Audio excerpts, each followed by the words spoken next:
जाजपुर जिलार गोष्ठी स्वास्थ्य केन्द्र धर्मशाला रे डायरिया रोगी असंभाल भिड़ देखा मिलुछि। किपरि एही महामारी रोका जाई पारिबो सेथिपई स्वास्थ्य केन्द्रर समस्त कर्मचारी बेस तत्पर होई पड़िथिबा बेले जिलार समस्त ग्रामर जल भंडार नलकूप को विशोधन करा जाउछि। सरपंच वार्ड मेंबर आशाकर्मी अंगनवाड़ी कर्मी घर घर बुली डायरिया रोगर उपचार पई सचेतन कराउछंती। सर आपन परिचय टिके देबे। Doctor Sudhir Kumar sir medical officer incharge CSC Dharamshala. Odisha Jajpur जिलार वर्तमान डायरिया किपरि रहिछि तार नियंत्रण किपरि व्यापुछि से विषय कोन सर मतामत देबे। वर्तमान हमर केस तो बहुत कम गलानी धीरे धीरे रोगी संख्या कम लागी व्यापक सचेतनता करा जाउछि एवं चिकित्सा भी दिया जाउछि लोक सचेतन करा द्वारा कम वर्तमान में गाँ गंडा बुलुचु देखुचु कल जमान रही नलकूप ब्लीचिंग पाउडर एपर्तन पड़ूनी से विषय सर कौन कहे।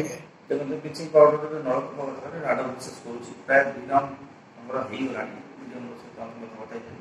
बस कूह मान व्यवहार टोटाली बर्तमान करूँ से पानी व्यवहार करूँ ना ब्लीचिंग पाउडर फुटे बेस फोकस कर। बर्तमान गोटे जरूरी परिस्थिति देखा मिलूँ रोगर प्रकृत कारण कौन जलपाई हूँ जहाँ देखिए लोक शुद्ध पानी जल जोटा फुटे दिखाँ निजे सिवर करूँ समस्त आडभाइस कर जिन जावा आटलिस्ट अभ्यास करूँ प्रति जिन खाଇବା रोषे गोटे सेपरेट यूज करूँ पीवा पानी भल जोटा फुटे दिखाँ निश्चित भाव में आपको अटकई दे। प्रशासन तरफ बर्तमान जाजपुर जिले में खाद्य उपर बेसी कटकणा जारी करा जायछि ए विषय कौन कहे। खाद्य खाद्य जो पानी सीट तेणु एम है पानी खाद्य जब जलवाहित रोग यहाँ गोटे तेनाली खाद्य पानी दीटा फोकस कर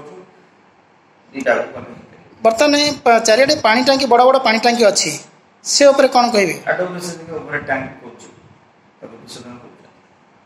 दियंतु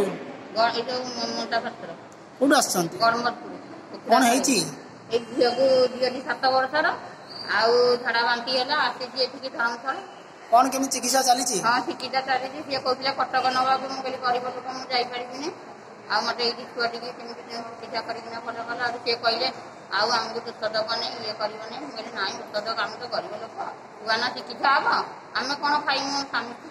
जाजपुर शंकर सेठी का रिपोर्ट रियो न्यूज। जदि आपंक आम भिडी भल लगा तेब आम चैनल को लाइक शेयर और सब्सक्राइब करने को जमा भी भूलु नहीं।